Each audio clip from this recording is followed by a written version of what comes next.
to our Youth Perspective conversation this hour.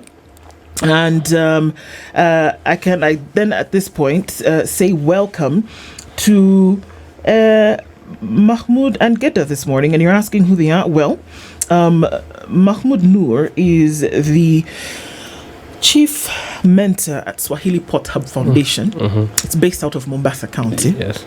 And Gheida Abdallah is the founder of Girl Isave. Yes. Good morning. Good morning. To you both. Yeah, good morning. Mahmoud is no stranger to this show. Yes. And knows some of the things that we talk about and the innovations that we speak about. And but when you came in this morning, you said the people that inspire me are these young people. Yes. Yes. And forming part of a conversation that we have on Fridays. And it fits in beautifully to what we'll be talking about today. But before we get into all of that, as you know, we're going to share a proverb with you. Yes. We've been in Senegal this week. We would like to get your interpretation of this proverb. Okay. And it goes like this. Only a true friend knows your real worth. Only a true friend knows your real worth. We can start with you, Gheida. I think that's okay. That's an upper view of how we can see the proverb.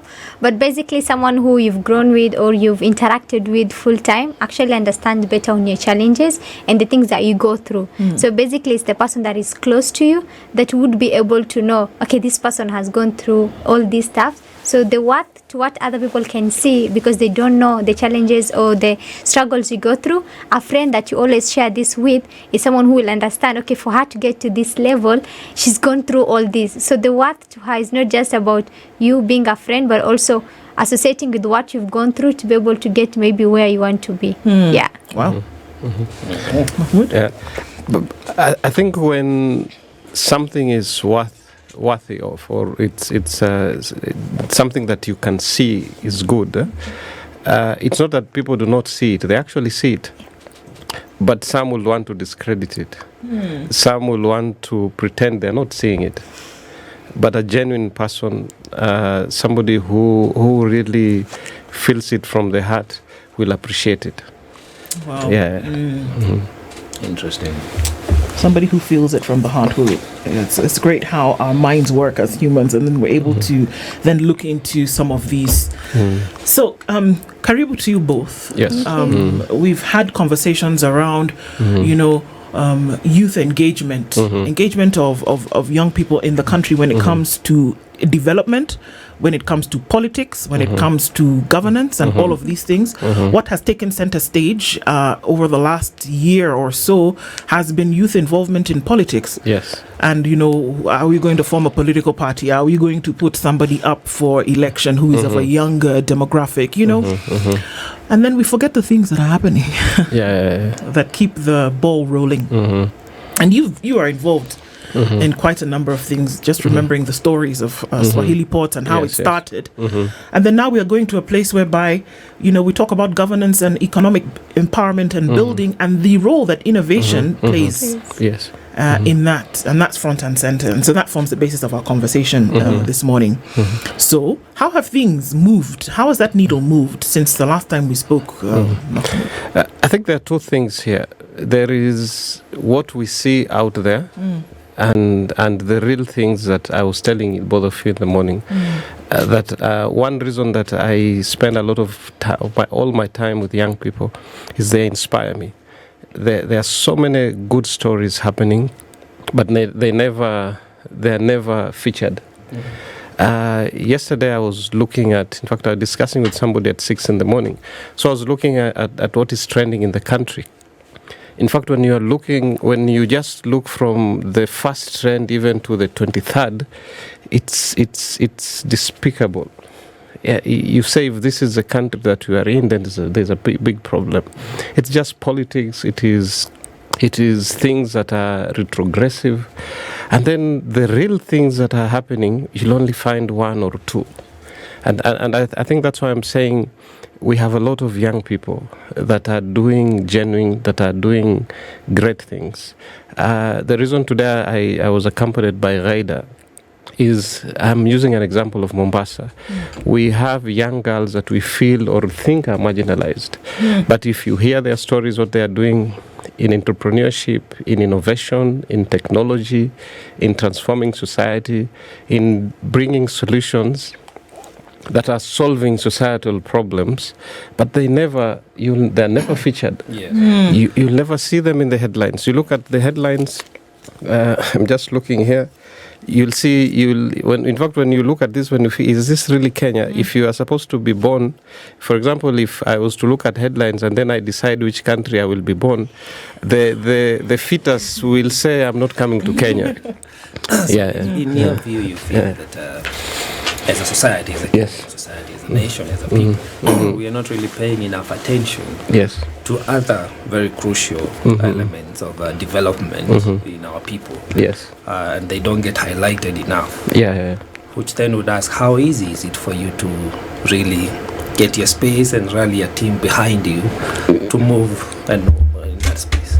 I think there's a saying that young people and they love using nowadays. They say if they don't give you a seat on the table, you create that table. One of the things that we are doing in Mombasa is and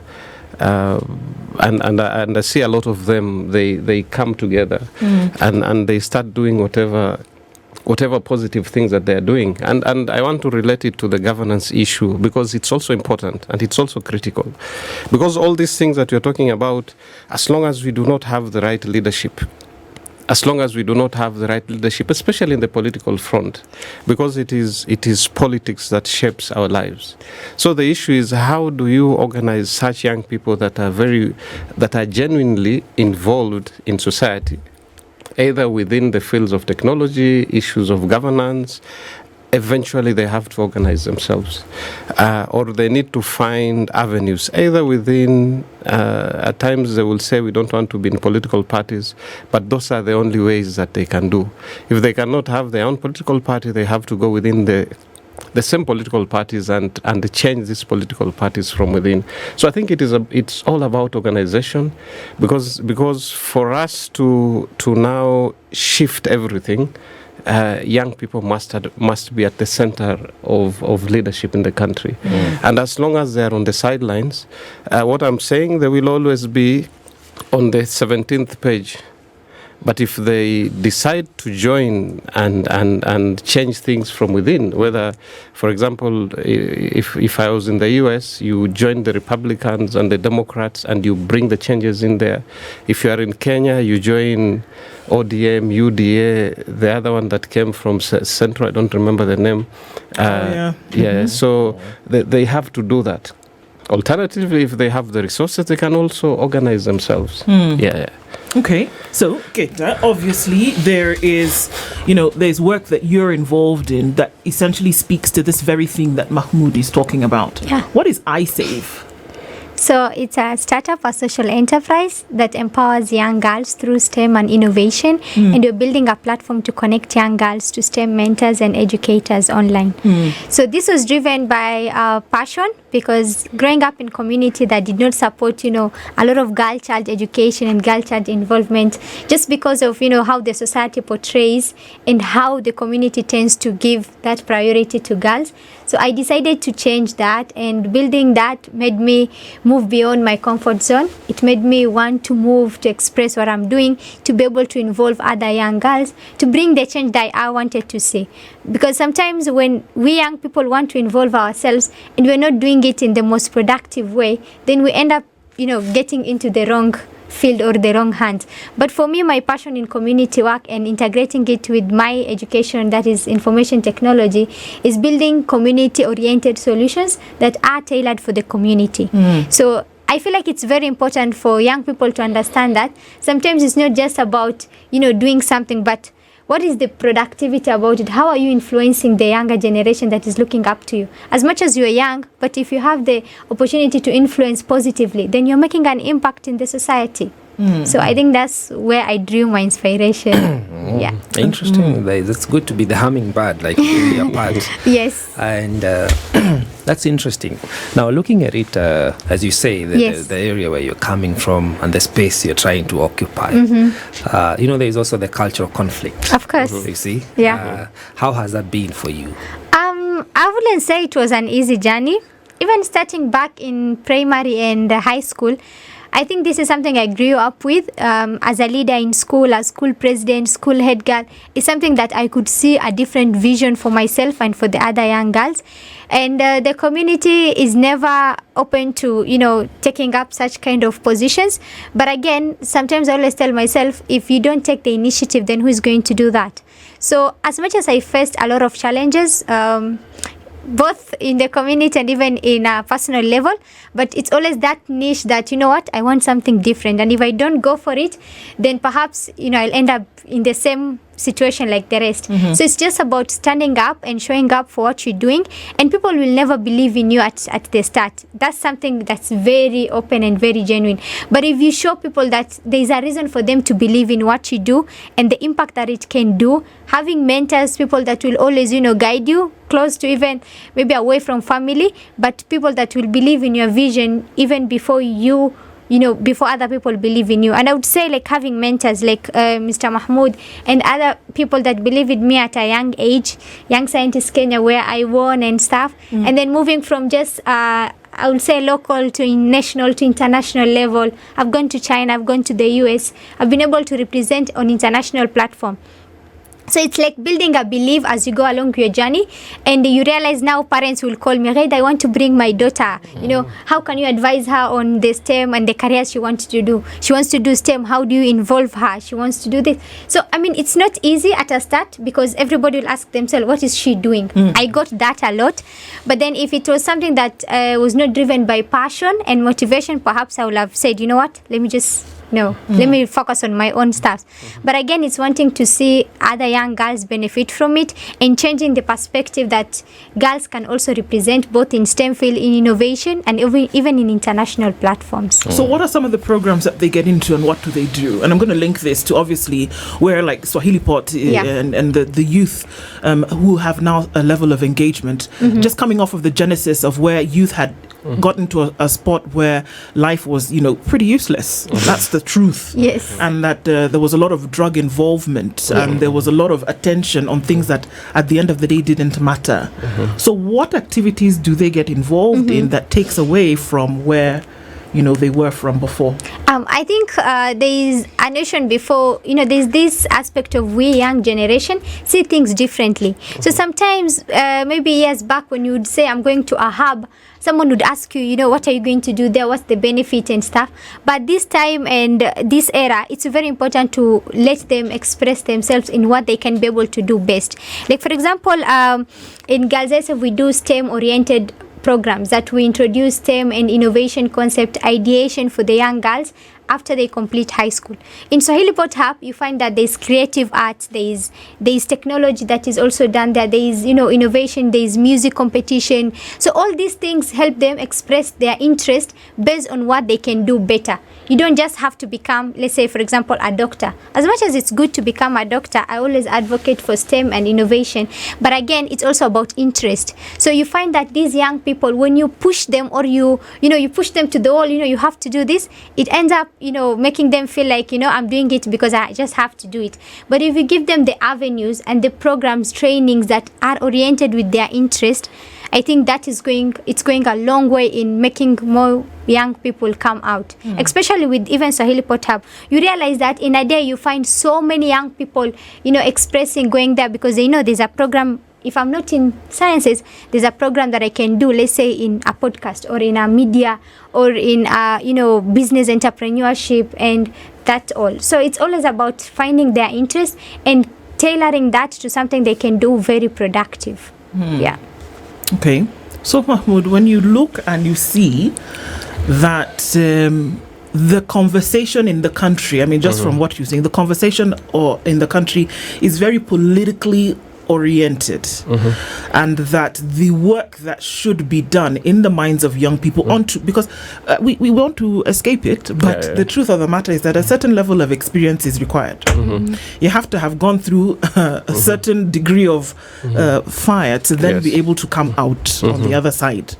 So if the conversation right now is around politics, where does it leave for this grooming, for this learning and this understanding of programs that youth people should go into to bring them out on the other side. Where's the space for that today? I think that the space is there. I think the problem is the priorities of Kenyans. You know, when people are surviving, they don't think of anything else. I think the fundamental is how the economy is doing. When we have investment, when we have opportunities, when we have, like I normally give an example when we were growing up.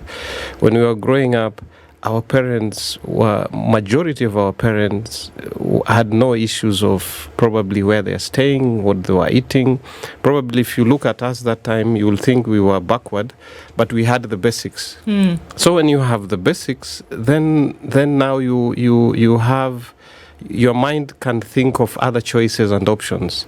But at the moment, not only the parent is hardly making it, surviving, you'll find young kids at 8 going out to look for the next meal. So when that is the situation, then it's very difficult. It's even easy for manipulation to come in. So I think the fundamental for me is, can we find ways to grow the economy? Because when you grow the economy, in fact, you'll find even a lot of people will not even be interested in politics. Right. Yeah, but at the moment, I think the only thing that pays is politics. Yesterday, as somebody called me, I think somebody from the media, since I can't disclose his name, I think it's okay. But he was telling me, I've seen an opportunity, I want to be a senator of Mombasa. Please, and I know I need to talk to you. So it's like the only thing that is paying now, the job that is paying very well is being an MP. You'll get a couple of million shillings.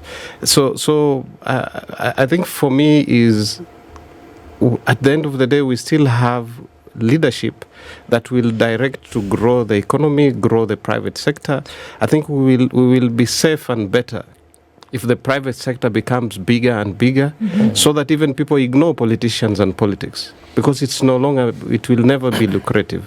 But at the moment, as the more we kill, the private sector goes down, then the only option is now this mobilization and the politics. I move around in Mombasa, and everywhere you go, people are calling you for fundraising, people are calling you for pesa ya mogoka, people are calling you for rent, people are calling you for all this. Ukitembea hata saa zingine huwezi kutembea kwa amani. Kwa sababu there's a lot of people are so desperate, and others are genuinely, there are people that will never have called you and told you, by the way, I have my son in the university and I don't know what to do. And these are people who are working and they were doing very well. So I think for me is, we first need to fix the economy. Once we fix the economy, once we educate, we fix the education system, for example, so that we have quality education. And maybe before I might speak a lot, but I remember, Abosha. Yeah. Abosha, one of the Mandela Washington fellows. Yeah. So she was in South Africa for a university program. In fact, when she called me, she told me, in the universities that I was public, we were not studying. Because she's comparing the quality and the time, the way they are doing in South Africa and what they were doing here. It's a big joke. Yes. So how do we build a country if we cannot fix the public education? Yeah. Indeed, it's a world of a difference when you go to our international centers of learning and then compare that with what we have, which for me begs the question, like, if now we are not able to provide, as you say, sufficient quality basic education, and that would just ground somebody for a takeoff in whatever career they may want to, then if you're not able to do that, how much room then are we even creating for them to explore other areas of innovation, creativity? Because our curriculum is somehow structured for the mainstream careers, become a doctor, become a teacher. But then innovation and creativity is a modern thing. I'm glad now we have the social spaces where we can easily learn a few things. But I I think I do agree when you say that the education system is disadvantaging us when you're not able to set people on a path where they can now become another Gheida, another Mahmoud, and create impact in the society. True. So as you struggle to balance the realities of our nation, of our Kenya, you also have a vision. Yes. You're driven to impact and have some change. How do you draw partnership from the community? Because I hear what you're saying is a community-driven initiative, much as you own it. So how do you draw that kind of support? And I think that's why these spaces come in. Right. Because, you feel a gap when something fails. If the public system fails, then gaps come. There are gaps that we come in. Now you see spaces like Swahilipot Hub Foundation, what Gheida is doing. And I'm happy she had set up a center at the heart of Kibokoni, where people think it is a drug den, all that. It has a reputation. Brave. So there's a center there. They have computers, the same as Swahilipot Hub. We have high-speed internet. I think that is the savior. That is the equalizer. Because if my lecturer is not helping me, I can go online and get the best lecturer in the world. I've not understood calculus because the lecturer is never there. I'll go look for calculus and I'll be trained by the best teacher in the world, probably. For example, Coursera, MIT, they put all their courses online. So I think if there's something that we can support our younger generation with, is building these spaces where they have affordable, if they can't have, by the way, they can't afford these computers and goods. So first, government needs to reduce taxes on these things. And if that does not happen, can we create community spaces where a young person, even as young as 5 years, can go somewhere, access fast internet, computer, and guided under some guidance, because there she will learn universal subjects, she will learn mathematics, she will learn sciences, she will do everything. So and you'll get the same quality as a young person who is in New York. So before we fix that public system, I think we need to work on community spaces. And these community spaces, we also need to have volunteers. And that's why for me, Mombasa, I love Mombasa, because we have hundreds of young people who want to volunteer and mentor the others. And by the way, a lot of them are not coming from rich families. A lot of them are struggling. But they have that motivation, the heart of giving. So somebody is giving while he also needs to be given. Now I'm looking at Gheida, and you mentioned something very important, Mahmoud, as well, about accessibility to internet. Just a basic. It is nowadays is a basic need. And there is a conversation from the government about having installation of like internet hubs in each and every town. Are you plugged into that conversation? Because you sounds like you should be the one driving that. First of all, I will add on the aspect of education. Right. I always resonate with Nelson Mandela's quote when he mentioned like education can be the best powerful tool that you can use to change the world. That has worked for me. It's through the education that I got that I was able to stand up and tell people this is what I want to do, these are my grades, and I want to move forward and push. And when you talk about having accessibility to the internet, we young people believe that YouTube can also be a very powerful learning tool. Unasikianga watu wakisema the University of YouTube. Because it's made learning more easier and more like realistic if you don't understand in class and stuff. So I've always seen hubs. I always hear that there is going to be 365 hubs across different counties and countries. According to me, I think inaendanga it just stops somewhere, and we as young people down here who are waiting to get these and to be able to get connected to the government and maybe to get some of this equipment, because I know the government has the resources, it has the mandate to be able to do this. But sometimes if you don't get now the right people to channel these things down to us, then it becomes hard for us to access them. We run our center as a hub near the Old Town area, and it's not supported by the government or anything. This is a personal initiative trying to get people to connect with and grants and stuff. I won the presidential award this year. Well done. And thank you. I was representing Mombasa County. That was part of something that helped me be able also to set up my office and also to set up the platform. But again, that is me going out and pitch and compete and win. But what about the other young people in other counties, like let's say in Turkana, in Samburu? So I think it's high time that we're able to channel down these resources to be able to make it equal to someone who is in a town area and someone who is in a marginalized community. Because if we have the accessibility and we have the tools, then I believe the equality comes in, because education is the same, and if we're getting the same information on the internet, then it makes it equal for both young people in Nakuru, let's say, and in Turkana to be able to ideate and innovate at the same level, on the same page. Yes. Maybe if you can allow me to add something. Yes. Because also unaambiwa mgala muwe na haki yake mpe. Government has tried, especially the Department of ICT. I think the problem is the channels they are using, because they are allocating money through the members of parliament. So the members of parliament who do not understand the concept of a hub, that is where the problem is. The ones that have understood it, and I want to use, for example, the MP of Mvita, he started a space at Ronald Ngala, supported by the same ministry. In fact, now they have 50 computers. They're bringing 50 more computers through Konza City, and they have the Jitume Lab. In fact, at the moment, they've done almost 1,000 young people that they are training. Currently, there's a cohort of 200. But it's because the MP came to Swahilipot and saw the model. And then, in fact, he said, I want to replicate this same model to where I am. So the MPs have the funds, they've been given the funds, but a majority of them have bought computers and taken to schools. Schools that are not accessible to young people. Yes. Even for the ministry, we told them, yes, you can take it to TVETs and universities, but you also need to consider community spaces like Swahilipot Hub. Because when you put it in a university, then even the young person around the university have no access to that university. You can't go to those classes.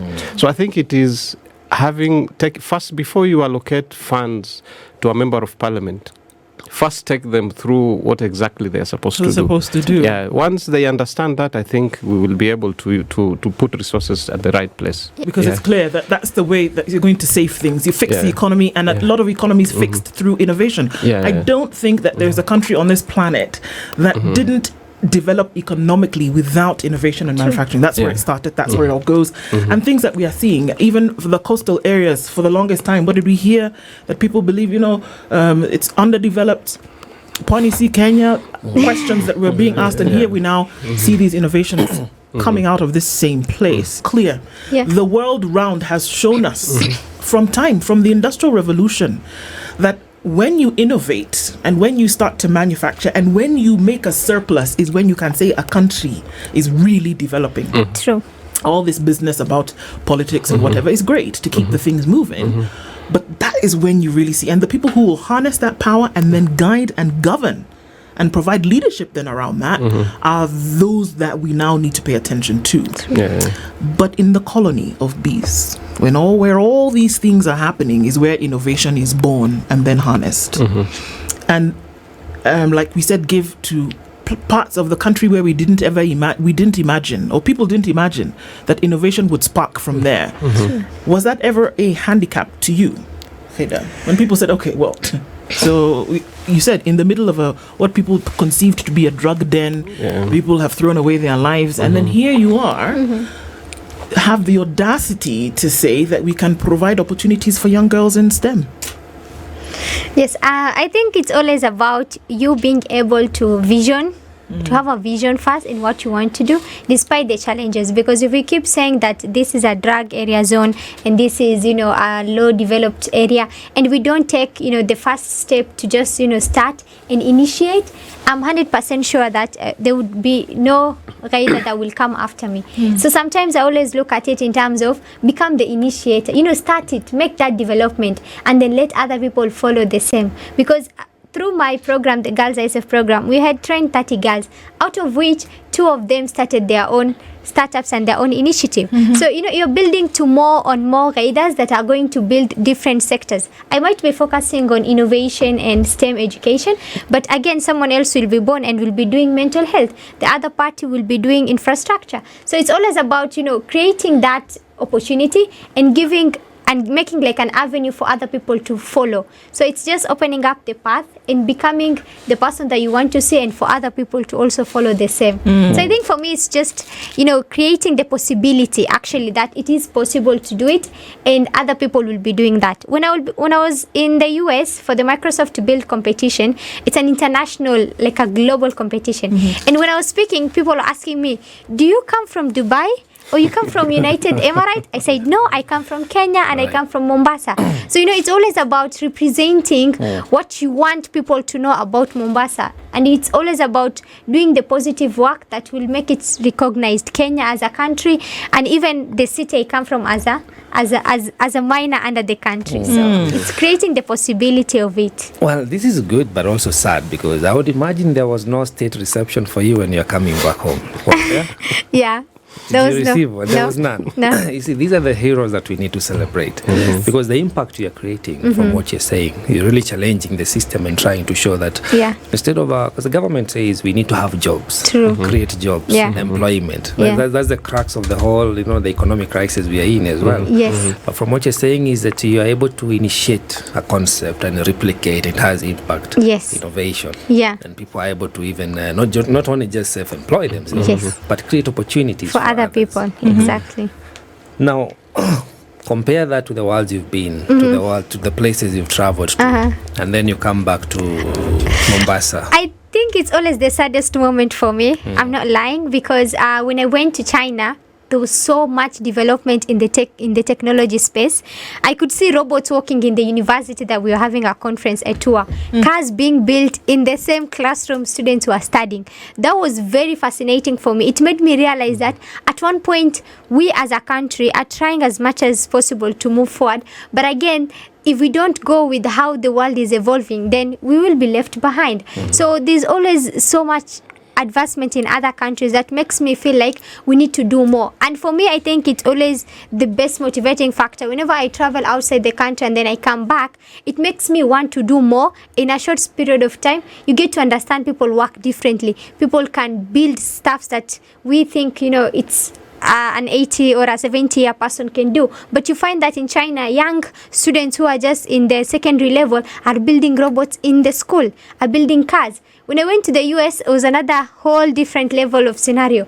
The work environment, the people, there's a lot of development both in the way people work and even in the way we look at technology and innovation. So it is very important, I think, we as a country to be able to, run up and follow what other countries are also trying to do. Not because we want to get to that level, but at least we are, in a good space where we can be able to showcase what we do. And the only way I think we can do that in the fast moving world is through technology, embracing the digital space, working with digital tools, making things easier for us as a country and also for other people who come to visit us. Right. So here at SpiceFM, we celebrate you. Thank you. Now, I'm just wondering, because innovation and creativity takes a lot of time and energy. Of course. And bearing in mind what Mahmoud said, nowadays the get-rich card is join politics. Or the corruption, the budgeted corruption we are still struggling with. So patience is a virtue, really. It is. In your area of practice. Yes. How are the fellow youth able to appreciate that this is a journey we are getting on? Yeah. It's a long-term plan. Yes. It may involve a lot of ups and downs. Yeah. But how do you instill these values of remaining grounded and focused and really patient enough to see the causes? Yeah. And I think one cutting short I would say on that first is there's no shortcuts to success. There's no way you'd want to wake up early in the morning and become rich unless now you get involved in maybe the wrong things and you get the quick money tunasemanga. But again, I would say this through my journey. I started when I was in high school. I was in Form 4. I had my Form 4 exams to complete and I had to do my research, I had to do my prototype, I had to do everything for me to present during Young Scientist Kenya.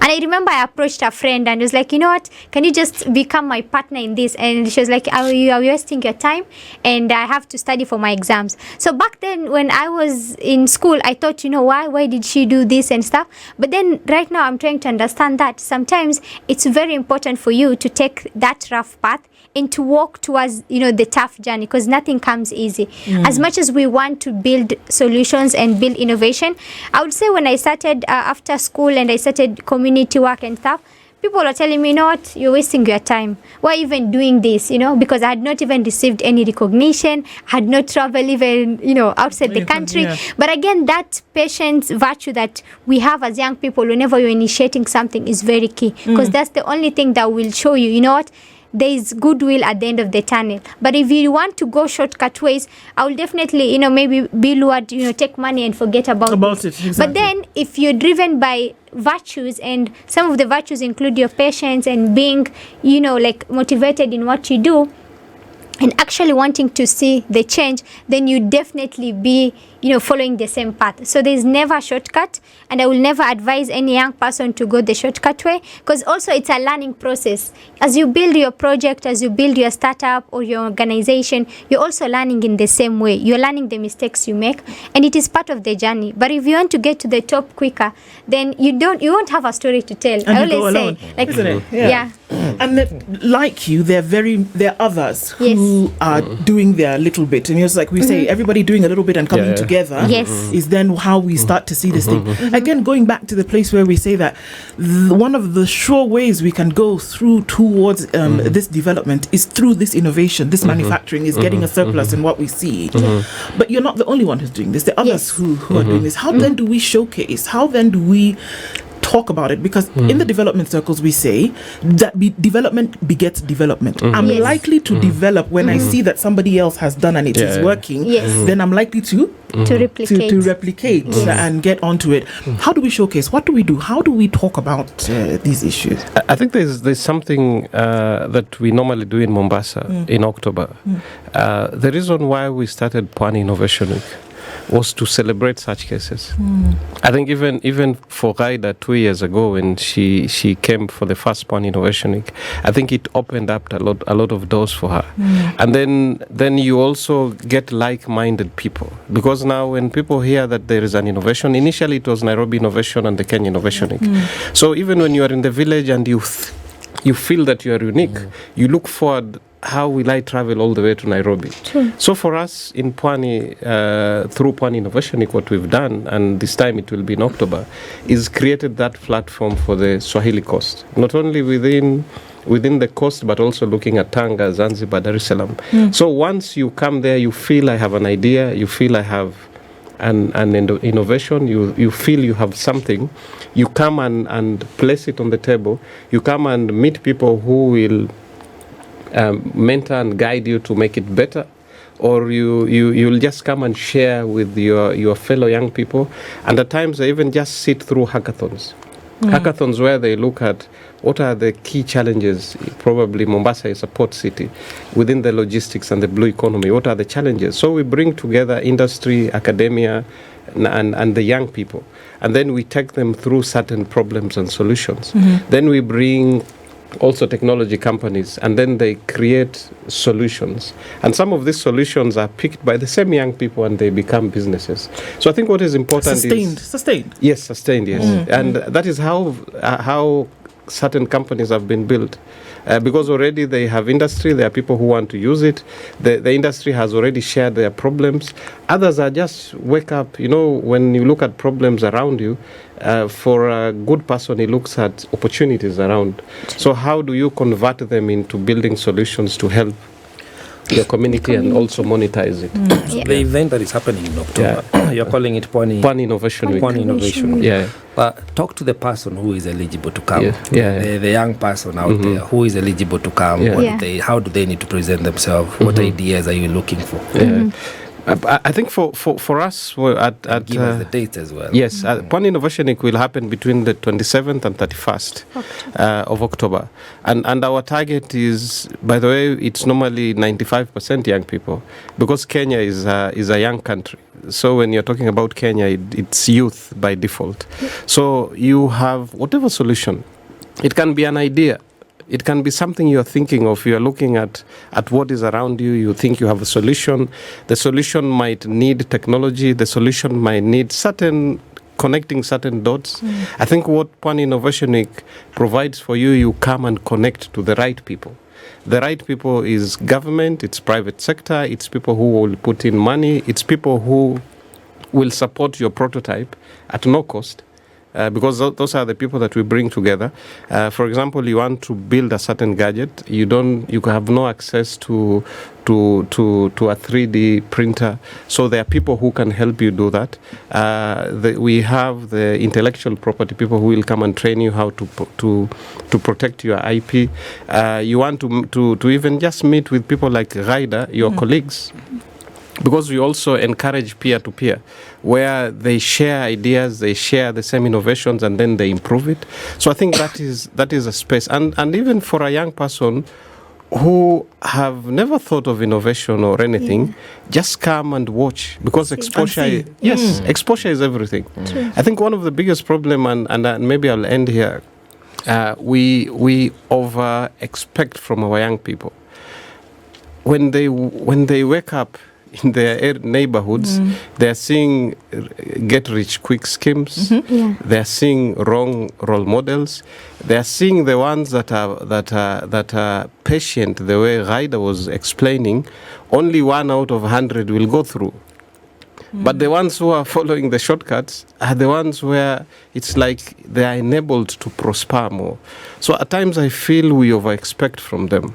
You cannot train person Japanese and then you expect him to be a Chinese or to be a Swahili person. So I think it is the environment. What role models are we showcasing? Are we instilling values from primary school? Are you instilling values from secondary school? The other time, we were talking about parents buying exams for their kids. Yes. So that is primary. And my dad paid for this exam for me to pass. Now we are recruiting people to the police and the army. You pay 200, 300,000. That is the reality. And then you expect these people to be different. They can't be different. So we need to fix from the family unit. We need to fix from the elementary, redefining the values that are important for us as a country. Then once you instill that, then you won't find drops of Gheidas. Instead, there will be a scale. There will be so many. Then we will change the country. So, Gheida, for you, even as you think about the work that you do right now, and you compare yourself to what Mahmoud said, one individual who will not even attend any kind of it wouldn't even attend such a place to even think that there's an idea possible.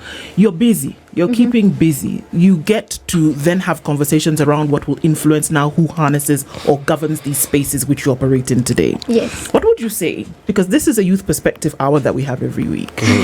What would you say to that person who's thinking, well, okay, you know what, that's great, but you know what, the 2,000 bob that I can get today makes all the difference. I don't have the agency to wait for 1 year, 2 years. I think importantly is to be able to believe in the young people, that they can be able to do a lot, and giving them the avenues and the tools and the opportunities for them to be able to do what they want in a very productive way, and also trusting that they can be leaders. Sometimes leadership, I don't look at leadership in just like a political perspective. I look into leadership in terms of what can you do to bring change. So I think if the people who have the right, they have the right to make decisions and to be able to influence such kind of things, it's always important for them to be able to look in the perspective of the young people. And for the young people themselves, it's always good for you to take yourself out there.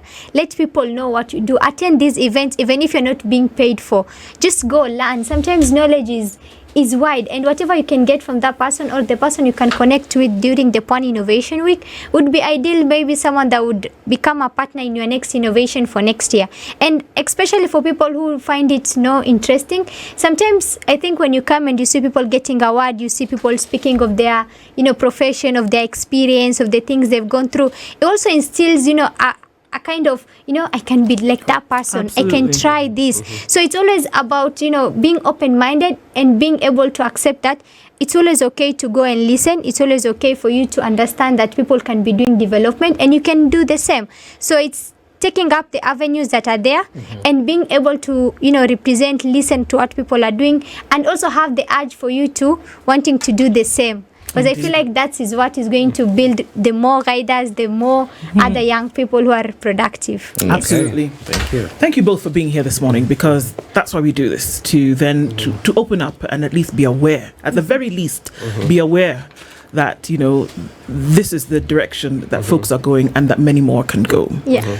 Gheida Abdallah is the founder of Girl Isave. We really see what you're doing. And Mahmoud Noor, Chief Mentor, Swahilipot Hub Foundation. Thank you both for being here this morning. This is The Situation Room, the only way to start your day.